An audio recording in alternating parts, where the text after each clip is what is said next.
de ton cœur. Amen. Même ce que tu ne parviens pas à exprimer par ta bouche, il est au courant de toi.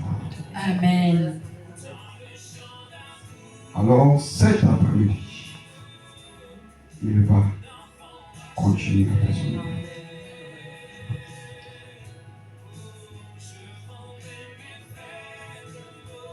Il continue à faire son œuvre. Il continue à faire son œuvre. Romains 6, verset 3. Et continue à faire son œuvre.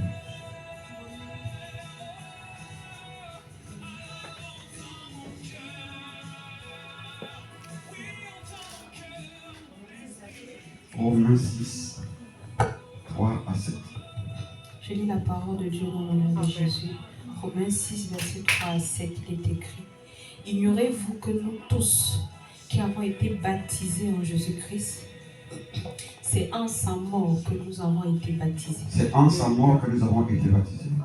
Car Romains 6, verset 3 à 7. Car nous avons donc été ensevelis avec lui nous avons donc été ensevelis avec lui par le baptême en sa mort, par le baptême en sa mort, afin que, comme Christ est ressuscité des morts, comme Christ est ressuscité des morts, par la gloire du Père, par la gloire du Père, de même, nous aussi, nous marchions en nouveauté de vie. nous marchions en nouveauté de vie. En effet, si nous sommes devenus une même plante avec lui, yes, par la conformité à sa mort, yes, nous le serons aussi yes, par la conformité à sa résurrection. yes. Amen. Sachant que notre vieil homme a été crucifié avec lui, afin que le corps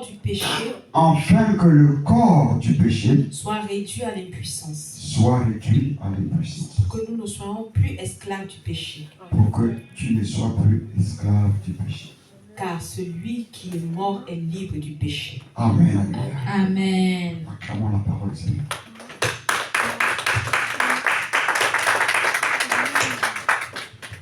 Car celui qui est mort est quoi? Libre du péché. Est libre du péché. Amen. Le péché est un grand obstacle à Dieu. Amen. Amen. Il y a ce qu'on appelle les péchés, il y a ce qu'on appelle le péché. Amen. La différence.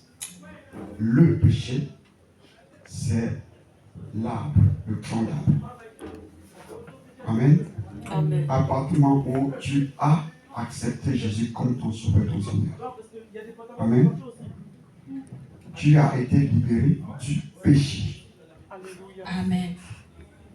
Amen. Amen. Donc, ça veut dire l'arbre qui produisait le mensonge, l'impudicité, le vol,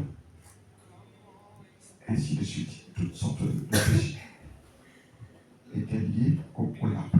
Amen. Amen. Maintenant, beaucoup de chrétiens sont connectés à Jésus et ils ont réussi à se déconnecter du péché. Maintenant, les péchés continuent à se manifester. Amen. Amen. Voilà pourquoi on dit, quand tu donnes ta vie au Seigneur, tu es sauvé. Quand tu le crois, quand tu reçois ton Seigneur, tu es sauvé. Mais sauf que, pendant que tu es sur la terre, tu continues à faire les péchés. C'est ça qui bloque ta croissance. C'est ça qui bloque l'exaucement de tes prières. Ce qui est sûr, c'est que tu ne peux plus produire les péchés. Amen. Regarde l'âge à laquelle tu es venu en Jésus. Avant que tu ne viennes à Jésus, tu avais déjà fait grandir beaucoup de péchés. Et maintenant, tu prends Jésus comme ton sauveur, ton Seigneur. Tu as bloqué la croissance des péchés. Amen. Amen. Alors maintenant, qu'est-ce qui te reste? C'est de commencer à lutter à ce que, comme ça ne produit plus, il faut commencer à chercher à t'en débarrasser.